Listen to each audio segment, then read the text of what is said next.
জয় যিশু।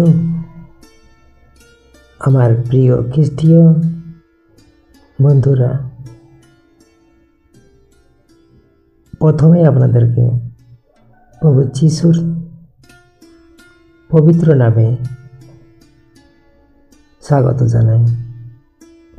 আপনারা দেখছেন জিসাস ভয়েস বাংলা চ্যানেল। এখন আমরা একটি বিষয় দেখব। তো সে বিষয়টি হচ্ছে, আপনারা হয়তো আগে শুনেছেন, দেখেছেন, তাও আজকে এই বিষয়টা নিয়ে আমি আলোচনা করছি। প্রতিবেশী কাকে বলে, বা আমাদের প্রতিবেশী কারা, আর সেই প্রকৃত প্রতিবেশী বলতে কাদেরকে বোঝানো হয়েছে, সেটা বাইবেল থেকে আমরা এখন সেই প্রতিবেশীকে নিয়ে আলোচনা করব।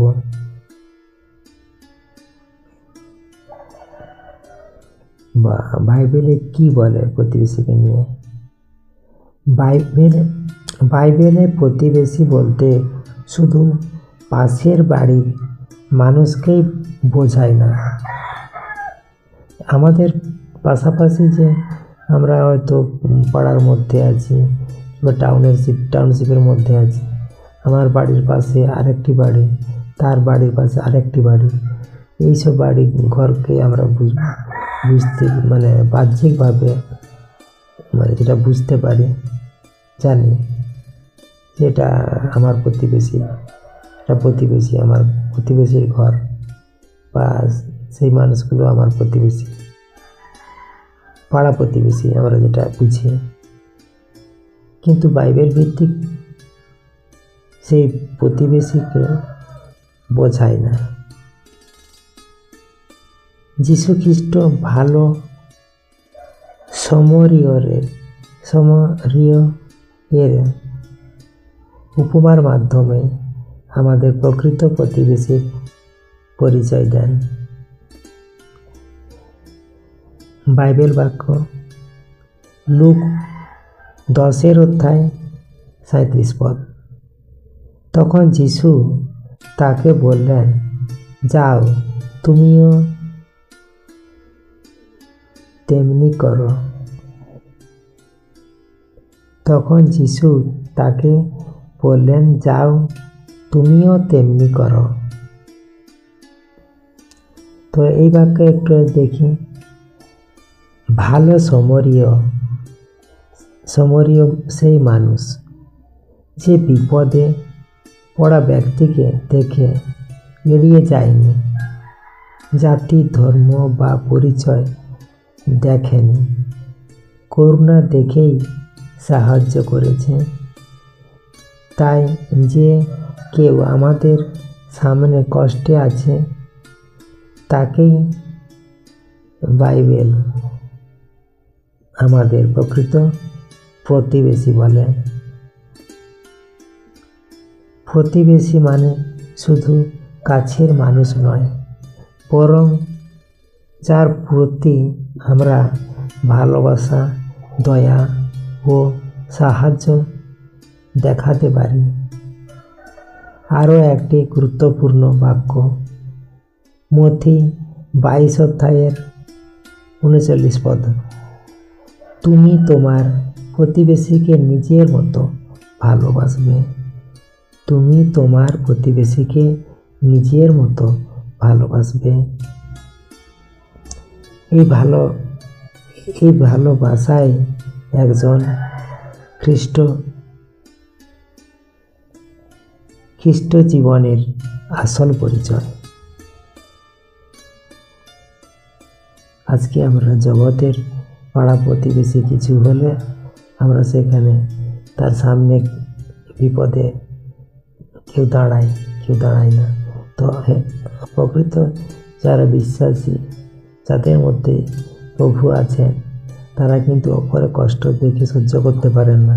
তখন তারা নিজের কষ্ট ভেবে সেই মানুষটির উপকার করেন।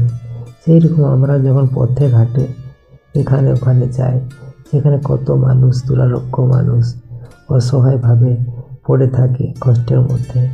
সেই সব মানুষকে আমরা দেখে যেন সমরীয় ব্যক্তির মতো মুখ ফিরিয়ে না চলে যাই।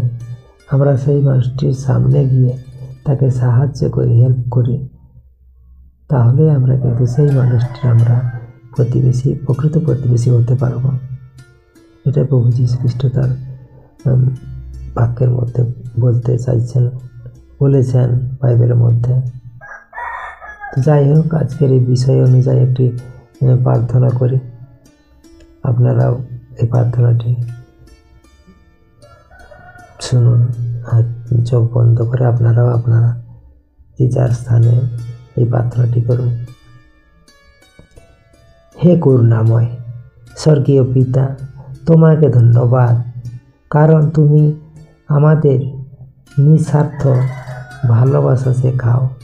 প্রভু, আমাদের চোখ খুলে দাও যেন আমরা কষ্টে থাকা মানুষদের দেখতে পাই। আমাদের হৃদয় নরম করো, যাতে আমরা বিচার না করে করুণা করতে পারি। প্রভু যীশু, তুমি যেমন আমাদের ভালোবেসেছ, আমরাও যেন তেমনি আমাদের প্রতিবেশীকে ভালোবাসতে পারি। আমাদের জীবন দ্বারা তোমার ভালোবাসা প্রকাশ পাক। প্রভু যীশু, তোমার মহামূল্যবান নামে এই প্রার্থনা আমরা করি। Amen, amen, amen.